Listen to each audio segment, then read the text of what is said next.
आश्रम के पुण्यार्जक हैं अरह सागर गुरु भक्त परिवार।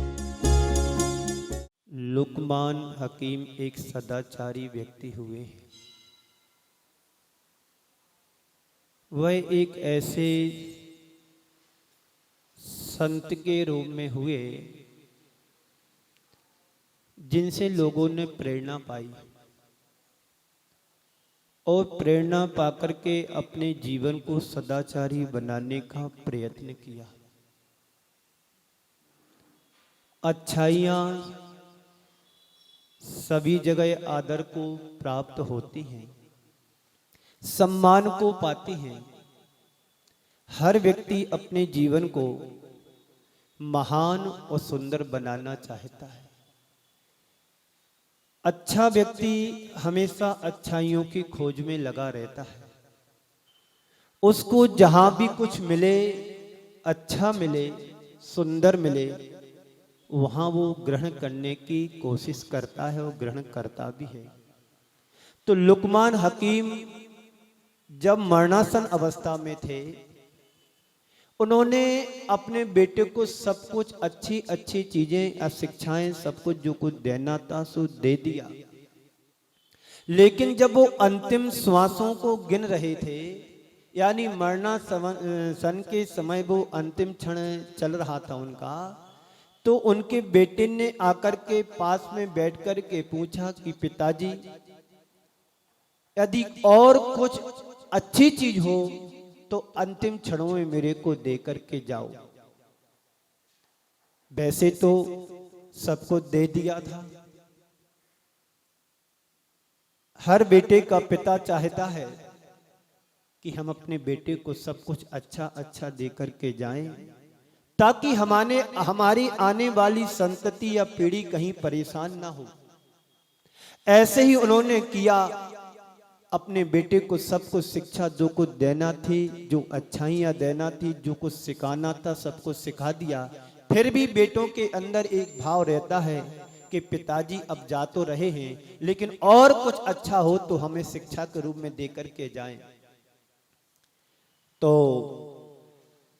लुकमान इशारे करते हुए कहा कि देखो, सामने चंदन के चूड़े का कटोरा भरा हुआ रखा है। इशारे करके बोलते हैं, उसको एक मुट्ठी उठा करके लाओ। बेटा इशारे को समझ करके एक मुट्ठी चंदन का चूड़ा लेकर के आया।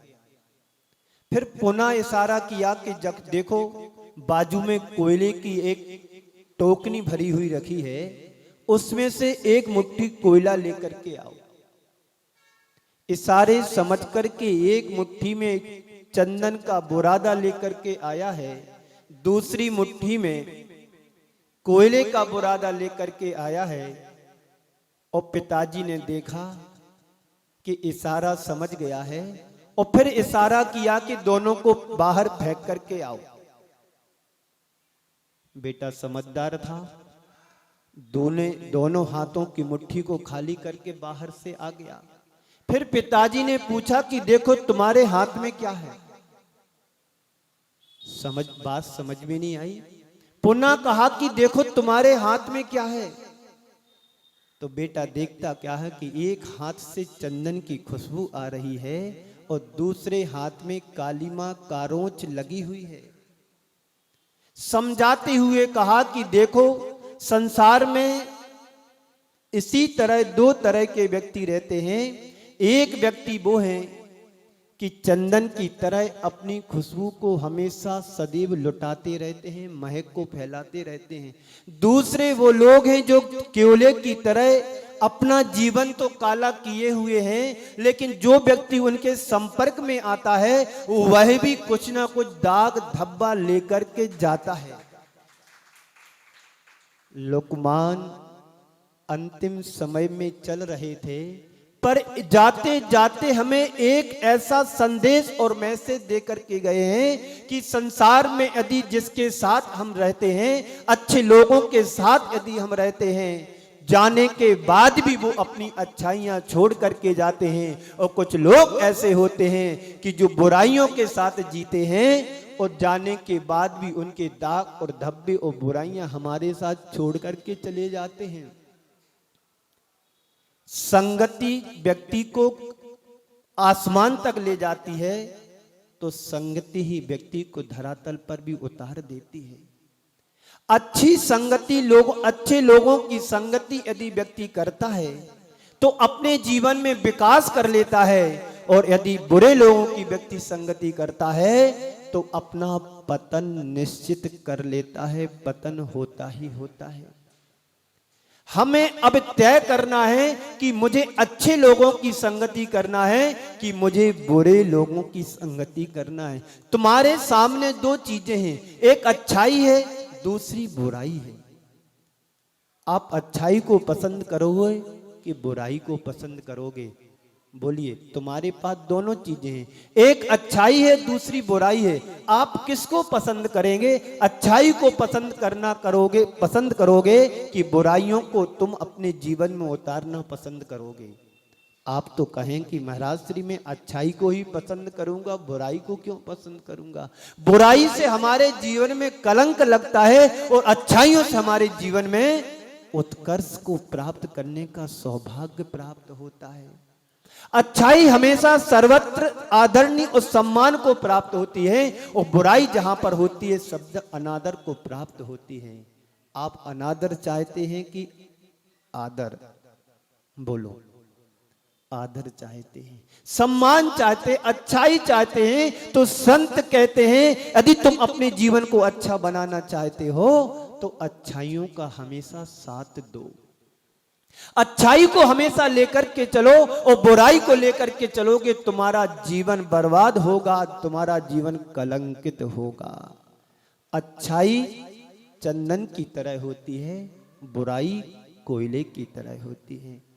चंदन के बुरादे को यदि तुम लेकर के चलोगे, किसी से तुम्हें कहना नहीं पड़ेगा कि तुम्हारे हाथ में चंदन है, और चंदन का नाम भी नहीं लेना पड़ेगा।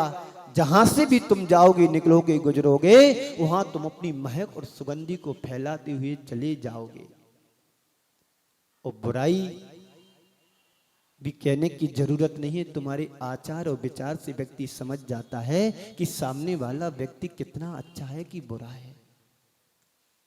बस हमें अपने जीवन को सोच समझ करके आगे बढ़ाना है कि हम कैसे लोगों की संगति में जी रहे हैं, अच्छे लोगों की संगति के साथ अपना व्यवहार कर रहे हैं कि बुरे लोगों के साथ हम अपना व्यवहार कर रहे हैं। आज यदि हम देखते हैं तो अच्छाइयाँ कम नजर में आती हैं और बुराई ज्यादा। अच्छाई के साधन मिलने के बाद भी व्यक्ति प्रभावित कम होता है, और बुराई ना चाहते हुए व्यक्ति उनसे अटैचमेंट रखता है, प्रभावित हो जाता है और अपने जीवन को बर्बाद कर देता है। अच्छाई का हमेशा परिणाम अच्छा निकलता है और बुराई का परिणाम हमेशा बुरा ही भुगतना पड़ता है। जो लोग कोयले की तरह होते हैं, कोयले का काम क्या है? स्वयं काला है और दूसरों को काला बनाना है। बुरे काम करने वाले व्यक्ति स्वयं बुरे होते हैं, और जो व्यक्ति उनके संपर्क में, संसर्ग में आते हैं, वह व्यक्ति भी बुरे बनने लगते हैं। यदि हम अपने जीवन को अच्छा और ऊंचा उठाना चाहते, अच्छा बनाना चाहते हैं, तो सदैव अच्छाइयों का साथ दो और अच्छाइयों का साथ लो। बिना अच्छाई या बिना सदाचारी के, बिना सत्संग के अपने जीवन में परिवर्तन नहीं ला सकते हैं। जीवन में परिवर्तन लाना चाहते हैं तो क्या करना है? क्या करना है? बोलो। आप अपने जीवन को अच्छा बनाना चाहते हैं तो क्या करना पड़ता है?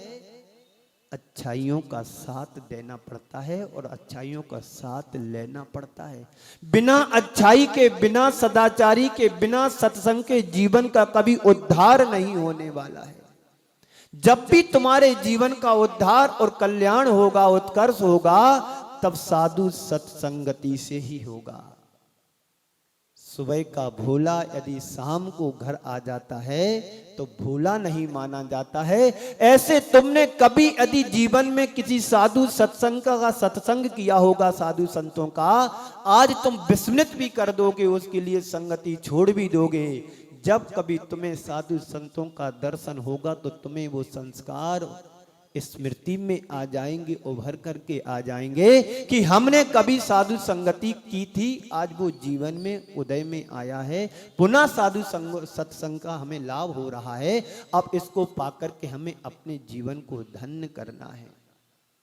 लेकिन जिसके जीवन में बुराई होती है, जिसका जीवन कोयले की तरह होता है, वो जिंदगी भर दुखी करता है और जाने के बाद भी हमारे जीवन में कुछ ना कुछ दुख छोड़ करके जाता है। राम को व्यक्ति हमेशा याद करते हैं, पर रावण को कोई याद नहीं करता है। राम भी एक मानवता के सूत्रधार थे और रावण के जीवन में भी कहा जाता है वह भी विद्वान था, ज्ञानी था, लेकिन जब जिसकी मति मारी जाती है तो अपने जीवन में अनर्थ कर लेते हैं। कहते हैं जैसी मति वैसी गति होती है, और जैसी तुम्हारी मति होगी वैसी तुम्हारी गति होगी, और मति ठीक होगी तो तुम्हारी गति भी अच्छी होगी। कहते हैं संगति अच्छी होगी तो तुम्हारा सत्संग अच्छा होता है, और संगति गलत होगी तो सत्संग भी गलत होगा। मति ठीक होने का मतलब है हम अपने जीवन की संपत्ति को संभालना। मति की संपत्ति को संभालोगे तो तुम्हारी बुद्धि और विचार ठीक बना रहेगा, और मति तुम्हारी विकृत बन जाएगी तो तुम्हारा विवेक और बुद्धि भी सब नष्ट भ्रष्ट हो जाएगी। हम अपनी मति को ठीक रखें, अपनी बुद्धि को ठीक रखें, और जब हमारी मति और बुद्धि ठीक होगी तो हमारे विचार भी बहुत अच्छे होंगे। जैसे यदि मनुष्य हीन बुद्धि वालों का संसर्ग करता है, हीन बुद्धि वालों की संगति करता है, तो आचार्य कहते हैं उसकी मति भी हीन होने लगती है, उसका विचार आचार व्यवहार में परिवर्तन आ जाता है, उसकी मति भी हीन हो जाती है। लेकिन वही व्यक्ति जब सद्बुद्धि वालों के साथ, अच्छी मति वालों के साथ, अच्छे विचार वालों के साथ यदि संगति करता है तो उसके जीवन में भी विकास होने लगता है, उसके जीवन में विलक्षणताएं आने लगती हैं, उसका जीवन एकदम अंदर से परिवर्तित हो जाता है। जब अंदर से परिवर्तित होता है तो बाहर भी उसके लक्षण प्रकट होने लगते हैं कि इसकी मति अच्छी है, इसकी बुद्धि अच्छी है, इसके विचार अच्छे हैं। सामने वाले को फिर पूछने और कहने की जरूरत नहीं होती है, उसका पूरा का पूरा व्यवहार परिवर्तित हो जाता है। और हीन व्यक्ति का संसर्ग करेंगे तो व्यक्ति का व्यवहार भी गड़बड़ होगा, उसका आचार विचार गड़बड़ होगा, उसका सब कुछ बदल जाता है। अब उसका जीवन एक नरक की तरह बन जाता है। हम चाहते हैं हम अपने जीवन को स्वर्ग बनाएं, नरक से बचाएं, तो क्या करना है? हमें ऐसे लोगों के बीच रहना है जिन लोगों के बीच रह करके अपने जीवन का विकास कर सके। कई लोग होते हैं जैसी उनकी मति होती है वैसी संगति ढूंढ लेते हैं। शराबी व्यक्ति भले शराब ना पीता हो, यदि शराब की दुकान पर जाकर के रोज बैठेगा तो लोग क्या कहेंगे? ये शराबी होगा।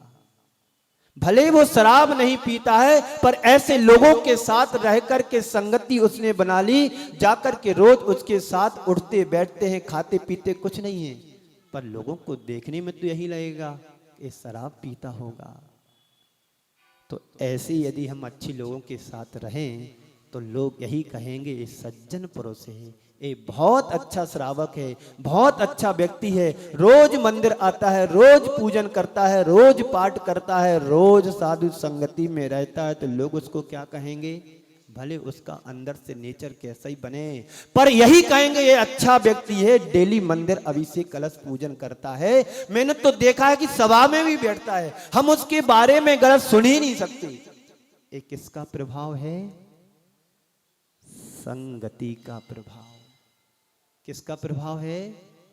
जितने भी यहाँ प्रवचन सुन रहे हैं, जितने भी यहाँ पर बैठे हैं, लोग कोई आ जाएगा बाहर से तो क्या कहें कि यहाँ की समाज बहुत अच्छी धर्मात्मा है, कि देखो गुरु के चरणों में बैठे हैं, रोज सत्संगत कर रहे हैं, सत्संगति कर रहे हैं। यही जीवन का सार है, बाकी सब निस्सार है।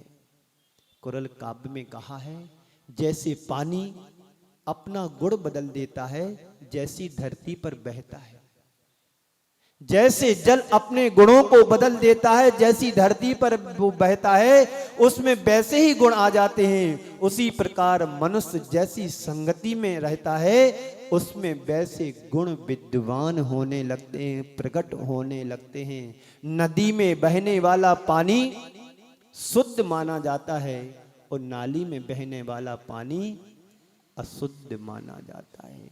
नदी में बहने वाला पानी जिस प्रकार से शुद्ध और पवित्र और पावन होता है, वैसे ही नाली में बहने वाला पानी अशुद्ध और अपवित्र होता है। यह किसका प्रभाव है? पानी तो पानी होता है, कुएं का पानी तुमने नहा करके नाली में बहा दिया, गंदा हो गया, और बारिश का पानी नदी से में जाकर के बह रहा है, शुद्ध और अच्छा और साफ स्वच्छ है। ऐसे ही साधु, ऐसे ही हमारे जीवन की संगति है। यह संगति का असर है। नीतिकारों ने लिखा है, एक चींटी जब फूल पर चढ़ती है तो देवता के चरणों में जाकर के समर्पित हो जाती है। उस चींटी को देवता के चरणों में बैठने का सौभाग्य मिल जाता है। इसी प्रकार व्यक्ति यदि भले ही संगति में रहता है, भली संगति में रहता है, तो अपने जीवन का विकास कर लेता है। और कहावत है कि भूमि में उत्तम भूमि में बोया गया बीज हमेशा फलवान होता है। ऐसे ही साधु संगति के जीवन में रहने वाला व्यक्ति हमेशा अपने आप का विकास करता रहता है, विकास करते रहता है, विकास करते रहता है। कहा है, कहते हैं सुमति जहां तहां संपत्ति नाना। जहां पर सुमति होती है वहां पर संपत्ति होती है, और जहां पर कुमति होती है वहां पर विपत्ति होती है। हम अपनी सुमति को, अपनी संपत्ति को सुमति बनाएं, सुमति को संपत्ति बनाएं और कुमति को विपत्ति ना बनाएं। कुमति है तो उस कुमति को संपत्ति यानी सुमति बनाने का प्रयत्न और पुरुषार्थ करें, तब हम अपने जीवन में कुछ अच्छा कर पाएंगे। जीवन तुम्हें मिला है, ये जीवन तुम्हें अच्छी मति को बनाने के लिए मिला है। रोज तुम मंदिर आते हो, क्यों मंदिर आते हो? कभी अपने मन से पूछा? बोलिए, आप लोग रोज पूजन करते हैं, रोज मंदिर आते हो, रोज कलश देखते हो, क्यों देखते हो, क्यों पूजन करते हो? उत्तर दीजिए। किसी के पास उत्तर नहीं है। रोज मंदिर आते हैं, क्यों मंदिर आते हैं? बोलो। पापों से बचने के लिए, और पुण्य की वृद्धि के लिए, और कर्मों की निर्जरा के लिए, और असाता कर्म को टालने के लिए, और उच्च गति को प्राप्त करने के लिए, भगवान बनने के लिए। बंदे तदगुण लब्धे। मंदिर हम रोज इसलिए आते हैं कि हमारी पीढ़ियों से हमारे पूर्वज चले आए हैं, तो हम इसलिए मंदिर आ जाते हैं। कुछ लोग मंदिर इसलिए आते हैं कि हम मंदिर जाएंगे, असाता टलेगी, साता में बदलेगी, पुण्य का विकास होगा, पुण्य की वृद्धि होगी और कर्मों की निजरा होगी। हम मंदिर इसलिए आते हैं कि परंपरा से मोक्ष के अधिकारी बनेंगे। इस कार्यक्रम के पुण्यार्चक थे अरह सागर गुरु भक्त परिवार।